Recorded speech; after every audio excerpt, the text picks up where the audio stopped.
Meus amados irmãos, a paz do Senhor para todos. Aqui é o professor Daniel Fontinelli. Eu estarei postando a partir de agora a minha aula que sempre posto nas quartas-feiras, essa feita sobre os atributos de Deus. E em uma outra aula anterior, eu falei sobre os nomes de Deus e na outra aula posterior falei dos atributos de Deus, que é a onisciência, a onipresença, a onipresença e a onipotência. E hoje eu quero falar sobre outros atributos que só a Deus pertencem, que é exatamente a ação de Deus que o ser humano não entende, mas que é notório que entendemos através das santas escrituras sobre o que Deus faz, o que ele é. Entre as pessoas na sociedade de várias classes sociais, existem perguntas que se fazem acerca do que Deus pode fazer, do que Ele é. Nesta hora nós iremos aprender, hoje nós iremos entender o que Deus é, o que Ele faz e o que Ele pode fazer. E quais são as limitações do homem em relação ao que Deus é, faz e pode fazer. Por exemplo, o que significa dizer que Deus é eterno? A definição mais simples é que Deus é absolutamente livre da tirania do tempo. Nele nós entendemos que não há passado nem futuro, mas apenas um presente perpétuo. Ele não é condicionado e também nem é confinado pelo tempo. Deus não se limita pelo tempo. Um dos nomes que ele tem é o Olam, que é Deus eterno. Durante um dos seus diálogos com os perversos fariseus, Jesus Cristo, nosso Senhor, referiu-se ao seu atributo de eternidade. Em João capítulo 8, versículos 56 e 57. Jesus não disse, antes que Abraão existisse, eu era. Mas ele disse que antes que Abraão existisse, eu sou. Observe no capítulo 8, no versículo 58. Ele não era, ele é. Nós só conseguimos ver os fatos na medida em que eles acontecem, se é realmente que os vemos. O homem pode ser até mesmo retratado como alguém que olha por meio de um pequeno buraco em uma grande cerca. E assim ele assiste enquanto a parada da vida passa. E ele pode ver apenas aquela pequena sensação. Ele pode ver esta sensação desta parada que está passando bem em frente aos seus olhos. E esta sensação ele chama de presente, porque está acontecendo.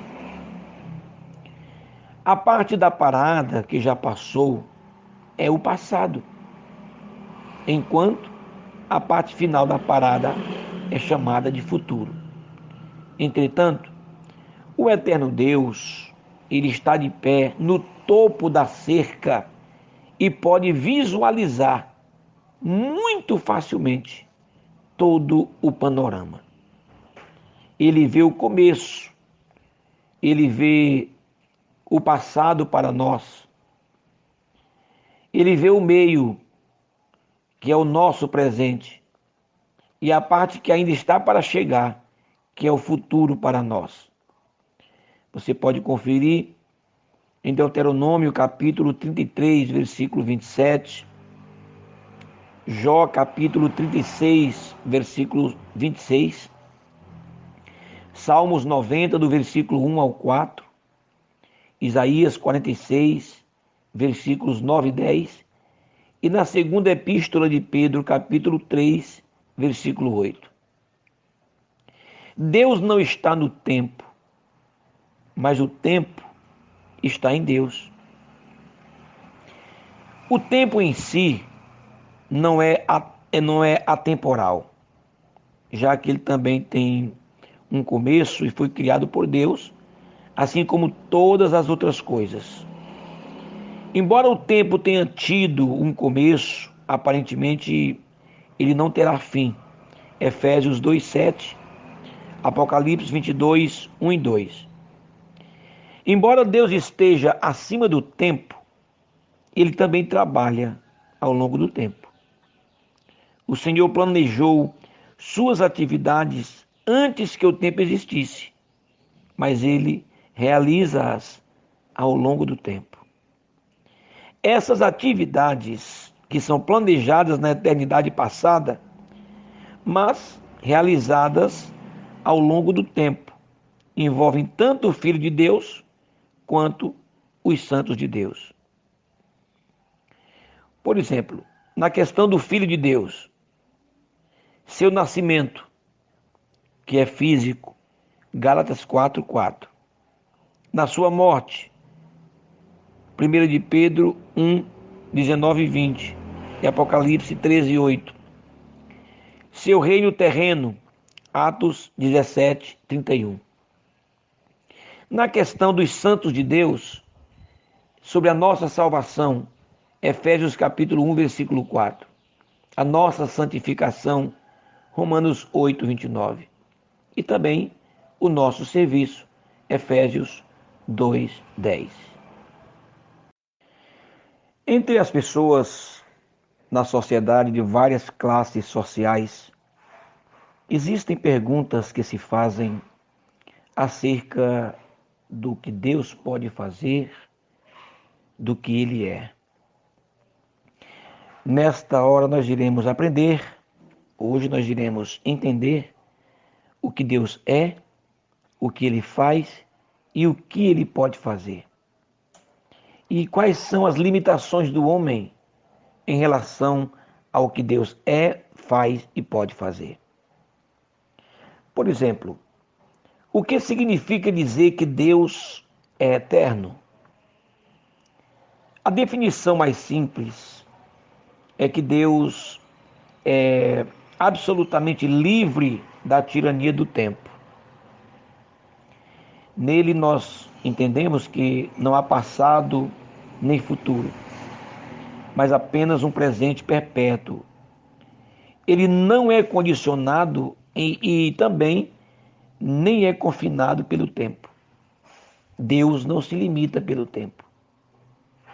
Um dos nomes que ele tem é o Olam, que é Deus eterno. Durante um dos seus diálogos com os perversos fariseus, Jesus Cristo, nosso Senhor, referiu-se ao seu atributo de eternidade. Em João capítulo 8, versículos 56 e 57. Jesus não disse, antes que Abraão existisse, eu era. Mas ele disse que antes que Abraão existisse, eu sou. Observe no capítulo 8, no versículo 58. Ele não era, ele é.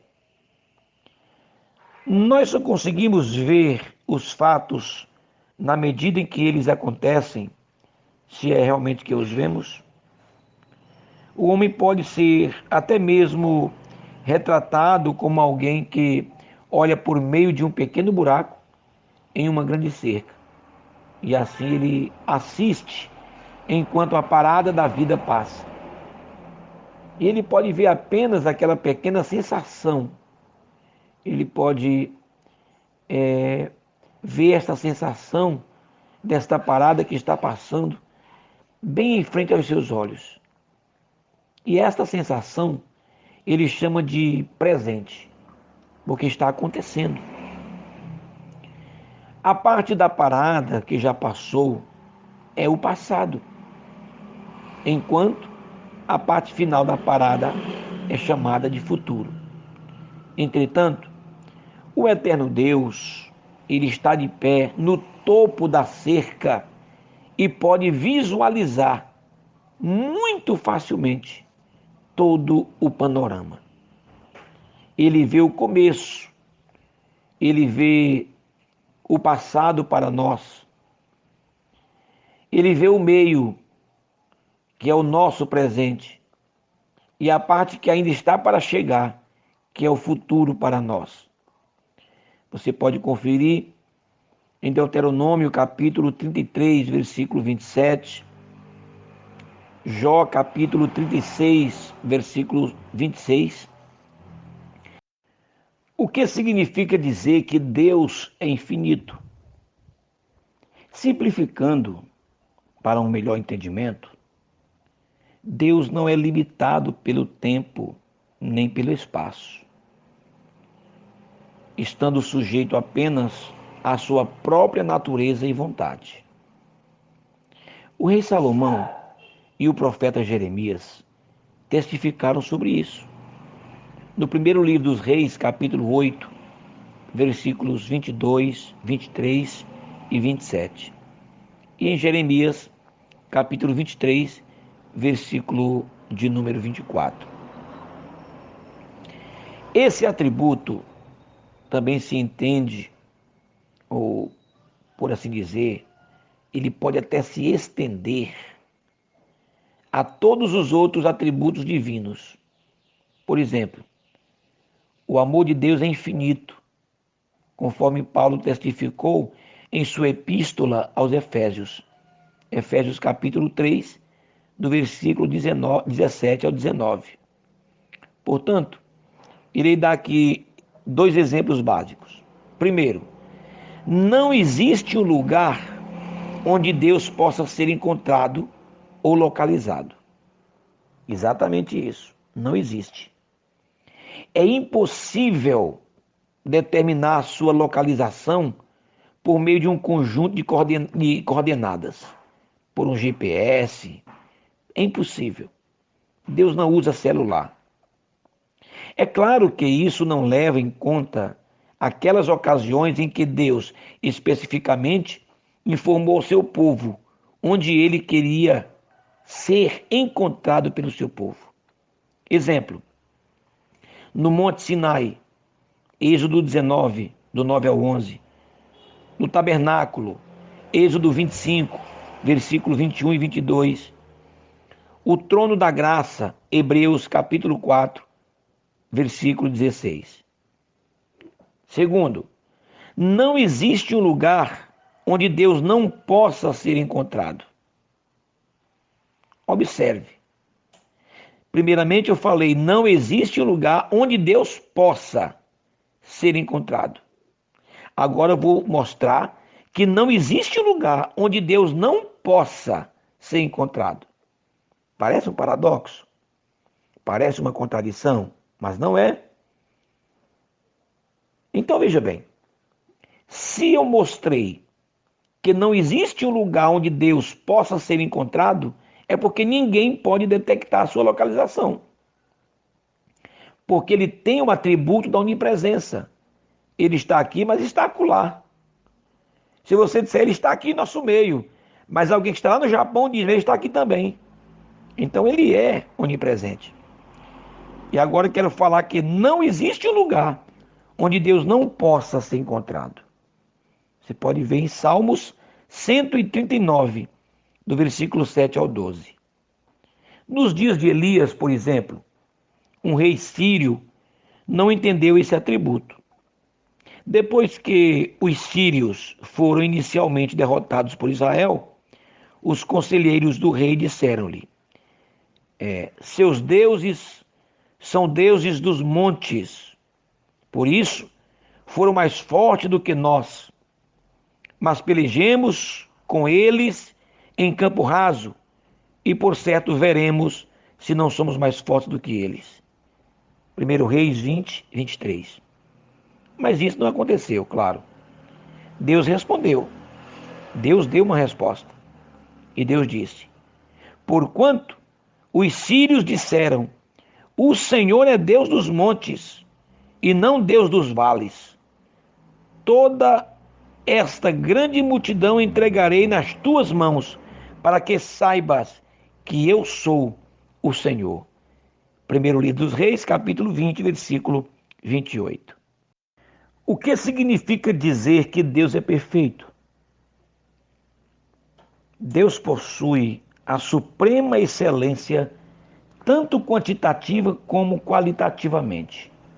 Deuteronômio 32, 4, Salmos 18, 30, Mateus 5, 48 e Tiago 1, 17. A palavra perfeito significa completo, sem o menor defeito.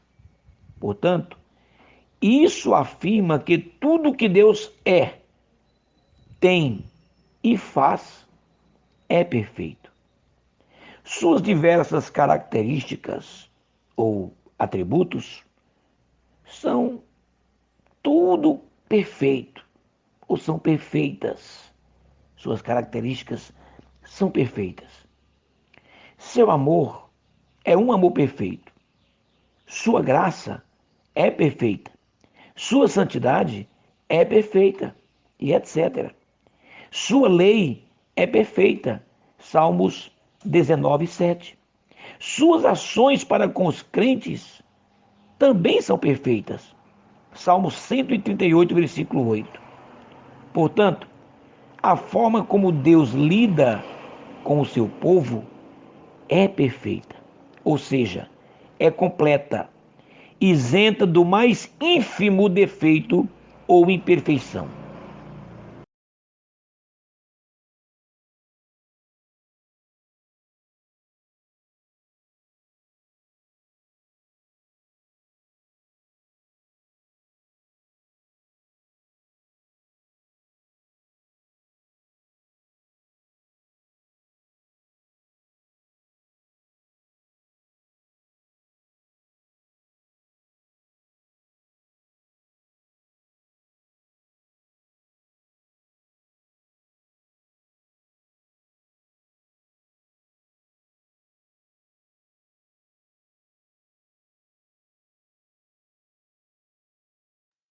Irei repetir aqui sobre o atributo da onipresença de Deus que eu falei numa aula anterior. Só que desta vez eu irei abordar em três aspectos.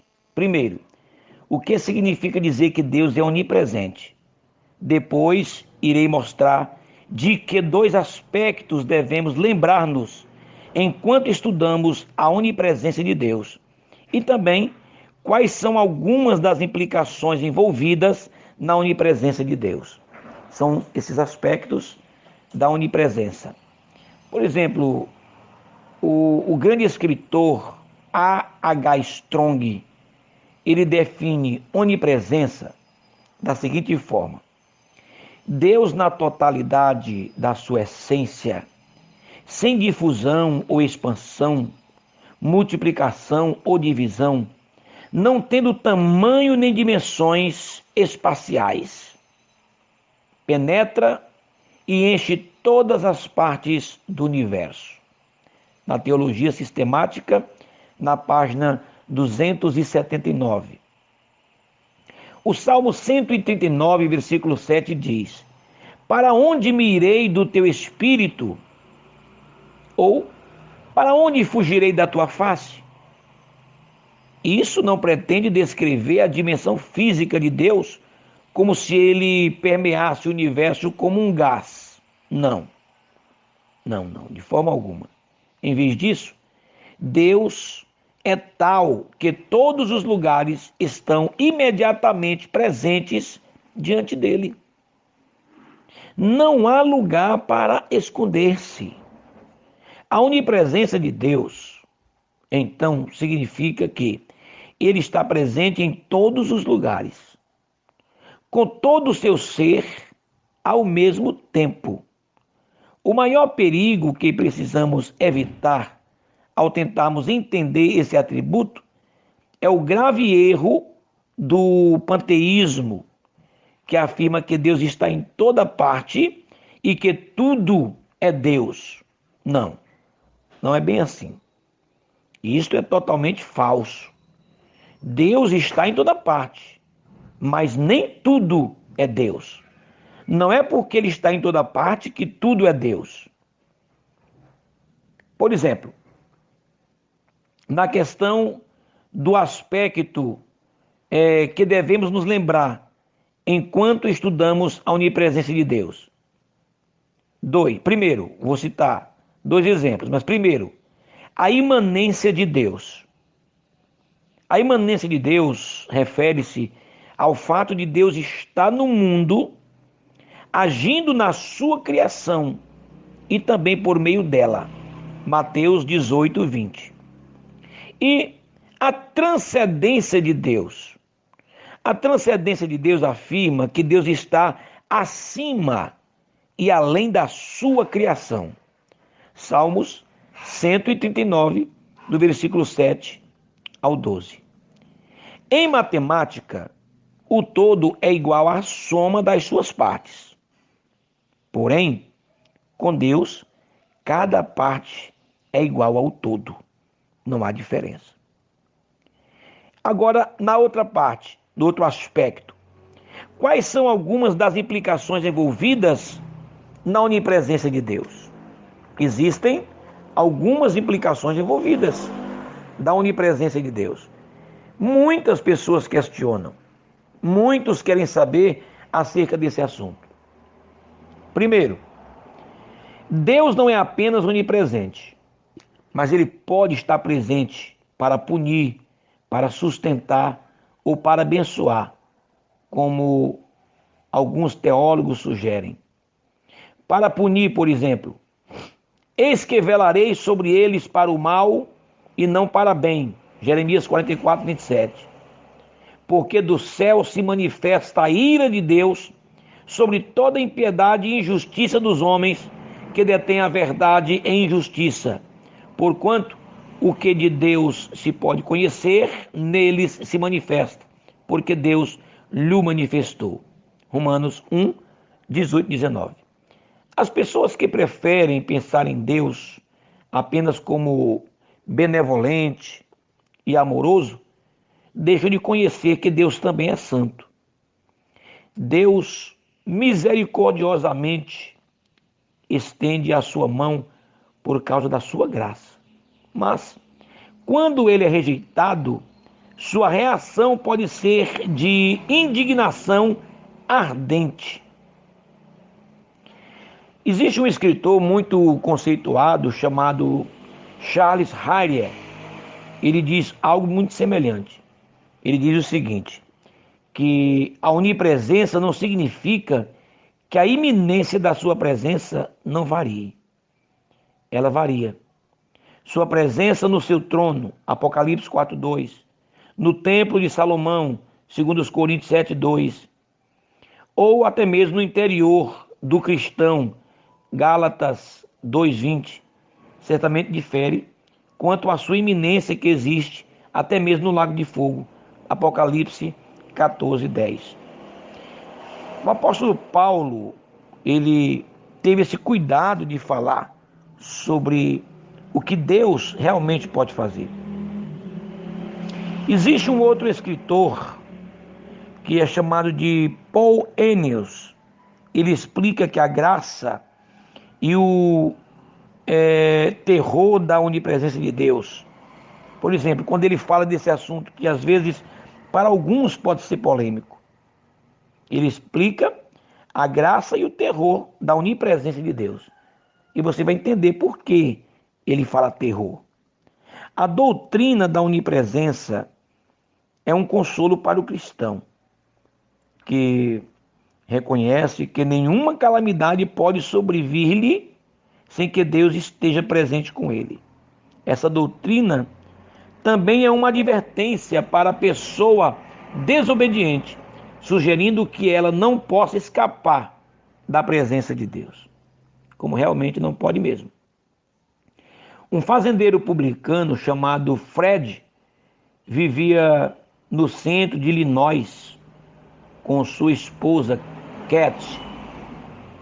Antes de sair de casa para escutar o resultado da eleição presidencial, no Tribunal de Justiça local, Fred, um fiel leitor de London, disse a esposa.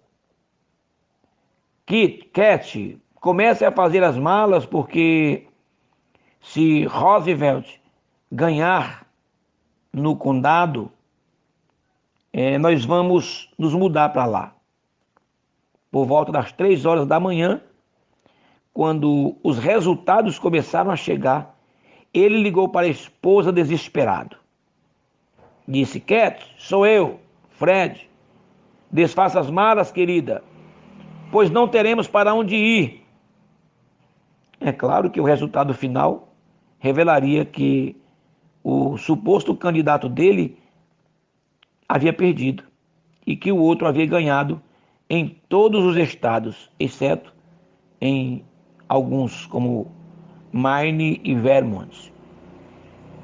Então isso mostra que o homem ele não é onipresente. O homem não tem esse atributo da onipresença. Só Deus pode. Na questão da onipresença de Deus, significa que ele não estará apenas acompanhando você. Ele não estará te acompanhando pessoalmente até que a sala de operações do hospital, mas também já estará lá, aguardando pacientemente pela sua chegada. Repito, a onipresença de Deus significa que ele não estará apenas acompanhando você, mas que também está lá, até mesmo antes de você chegar, aguardando a sua chegada, aonde quer que você esteja. O que significa dizer que Deus é onipotente? Dentro deste tópico, eu também vou explicar quais são algumas das passagens bíblicas e ilustrações que se referem à onipotência de Deus. Deus tem poder para fazer toda e qualquer coisa que possa ser feita e que não contradiga a sua própria natureza. Por exemplo, no campo físico, vou mostrar aqui alguns exemplos. No campo físico, ele não pode criar uma rocha pesada demais para ele levantar. 2. Ele não pode fazer um círculo ficar quadrado, nem criar um triângulo de 4 pontas. 3. Ele não pode colocar duas montanhas juntas sem que haja um vale entre elas. 4. Ele não pode criar um poste impossível de ser removido e depois jogar nele uma rocha impossível de ser bloqueada. E 5. Ele não pode desfazer o que foi feito no passado. O que é feito, é feito. Isso foi no campo físico. Agora, no campo moral, ele não pode salvar alguém que não quer ser salvo. Isso é indubitavelmente indiscutível. 2. Ele não pode recusar-se a salvar alguém que quer ser salvo. Pela sua santidade, pelo seu amor, ele não pode negar-se a si mesmo. 3. Ele não pode mentir. Hebreus capítulo 6 e o versículo 18. 4. Ele não pode ser tentado pelo mal. Tiago 1,13. E 5. Ele não pode negar a si mesmo. Segunda epístola de Paulo a Timóteo, capítulo 2, versículo 13. Nesta segunda epístola, entendemos que Paulo está falando para Timóteo. E C, em todos os campos, por exemplo, Deus tem poder para fazer muito mais do que já fez. Mateus 3,9. Em outras palavras, ele pode fazer tudo o que quer, mas não faz tudo o que pode. Portanto, o Senhor exerce o poder sobre o seu próprio poder. Eu sempre digo em minhas pregações, nos meus cultos de doutrina, que Deus é muito mais do que o que a Bíblia revela.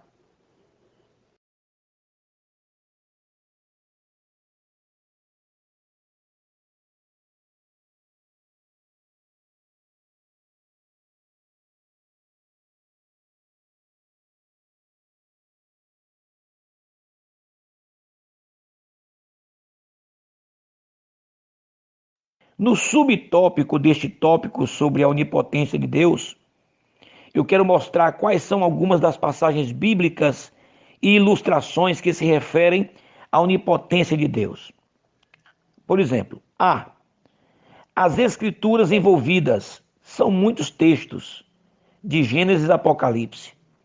Gênesis 17 primeiro, 18, 14, Salmos 24, 8, 115, 3, Jeremias 32, 27, Mateus 19, 26, Lucas 1, 37 e Apocalipse 19, 6. B. As ilustrações envolvidas. Aqui estão alguns exemplos que demonstram a sua onipotência. Primeiro, sobre a natureza. Mostrar primeiramente sobre a natureza. Ele separa a luz das trevas. Gênesis 1, 4. Isso aí é só para quem tem o poder, o atributo da onipotência. Segunda, ele separa as águas por meio do firmamento ou do espaço. Gênesis 1, 7. C. Ele separa os mares da terra seca. Gênesis 1, 10. 4. Ele mede os oceanos com a concha das suas mãos. Isaías 40, 12. 5. Ele pesa as montanhas na sua balança. Isaías 40, 12. 6. Ele considera as nações como uma gota em um balde. Salmos ou Isaías 40, 15. Isaías 40, 15. E 7. Ele vê as ilhas como pequenas partículas de poeira. Isaías 40, 15. Então, se observarmos atentamente nessa questão, vamos ver sobre os homens. Daniel capítulo 4, versículo 30 ao 32. Sobre os anjos, Salmo 103, 20. Sobre Satanás, ele tem poder sobre tudo. Não há nada que Deus não possa fazer. Os 2 primeiros capítulos de Jó falam das acusações de Satanás contra o patriarca diante de Deus. Depois disso, o diabo sujeita Jó a diversas provações ardentes e cruéis, mas não antes de ter recebido permissão específica do próprio Deus onipotente. Jó capítulo 1, versículo 12 e o capítulo 2, versículo 6. Sobre a morte, por exemplo, a onipotência de Deus sobre a morte. Hebreus capítulo 2, versículo 14 e 15. E Apocalipse capítulo 1, versículo 18. Talvez este pequeno refrão descreva bem melhor isso aqui. Existe em sua vida algum rio impossível de atravessar? Existe na sua vida alguma montanha intransponível a desafiá-lo? E eu te digo, Deus se especializa em coisas aparentemente impossíveis. O que ele fez por outros, fará por você também. Acredite nisto. Porque esse atributo de Deus, que é o poder, é a onipotência, não há nada que ele não possa fazer. Deus pode fazer infinitamente mais do que tudo o que possamos pensar ou pedir, porque ele é poderoso. E no terceiro atributo de Deus, o que significa dizer que Deus é onisciente? Deus possui o conhecimento completo e universal de todas as coisas no passado, no presente e no futuro. E isso acontece sem o descobrimento prévio dos fatos. Isso é indiscutível.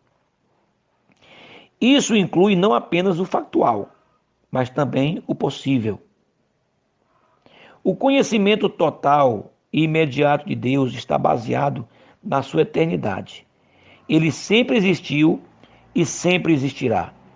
E na sua onipresença, ele estava, está e sempre estará em todos os lugares ao mesmo tempo. Porque ele pode, somente ele pode. Enquanto a onisciência, abarca tanto o factual quanto o possível, ela não inclui o autocontraditório e o impossível, já que estes não são objetos do conhecimento. Veja também o que diz em Salmos 104, versículo 24, Salmos 147, versículo 5, Isaías 40, versículos 13 e 14 e Hebreus capítulo 4, versículo 13. Essencialmente falando, Deus sabe tudo. Ele sabe tudo. E tudo ele completa. Perfeita, independente, simultânea e inanitente. E até mesmo inatamente, melhor dizendo. Vou citar aqui 5 exemplos. A quantidade do seu conhecimento completo. A quantidade do seu conhecimento perfeito. A fonte do seu conhecimento independente. O tempo do seu conhecimento simultâneo. O método do seu conhecimento inato. A onisciência de Deus é manifestada de diversas formas. Primeira, ele vê todas as coisas. Provérbios 15, 3. Veja também no segundo livro das Crônicas, capítulo 16 e o versículo de número 9. Um dos nossos líderes na faculdade de teologia, quando eu ainda concluí o meu curso, estava conduzindo um retiro espiritual para homens em uma das cidades aqui do estado do Piauí. Quando, ao tentar ligar para sua esposa na capital, ele morava na época na capital, ele entrou em uma linha cruzada e ouviu parte de uma intensa conversa entre um homem e uma mulher, que aparentemente estavam tendo um caso. A mulher parecia muito preocupada com a possibilidade de o pecado deles ter sido descoberto, ou até mesmo de alguém descobrir. Então, descaradamente, porém, o homem assegurou-a de que isso jamais poderia acontecer. E ele dizia: querida, não se preocupe, disse ele. Seu marido não sabe, minha esposa não sabe, nossos filhos não sabem. Então relaxe. Ninguém está vendo o que estamos fazendo. Incapaz de conter-se, o professor literalmente gritou ao telefone: mas Deus está vendo! E desligou rapidamente o telefone. Acho que podemos presumir que o caso terminou imediatamente. Porque, embora ele não entrasse em conversa mais detalhada, mas ele fez aquilo que era correto. Ele sabe de todas as coisas. Isso é notório. Deus sabe todas as coisas. Ele conhece os homens. Ele conhece nossos pensamentos, nossas palavras, nossas obras, nossas aflições, nossas necessidades e até mesmo a nossa devoção. Deus conhece tudo. Deus conhece a nossa fraqueza, a nossa insensatez. Ele conhece até mesmo os seus. Ele conhece o passado, ele conhece o presente, ele conhece o futuro. Se Jesus tivesse pregado em 3 cidades iníquas do Antigo Testamento, como Tiro, Sidom e Sodoma, se Israel do Antigo Testamento tivesse se arrependido, se Israel do Novo Testamento tivesse também se arrependido, a coisa teria sido bem melhor. E ele sabe o que poderia ter acontecido, porque Deus sabe todas as coisas. Nada está oculta, ou nada está oculto aos olhos de Deus, porque Deus é onipresente. Nada é impossível para Deus, porque Ele é onipotente. Nada está escondido, porque Ele é onisciente. Ele sabe todas as coisas.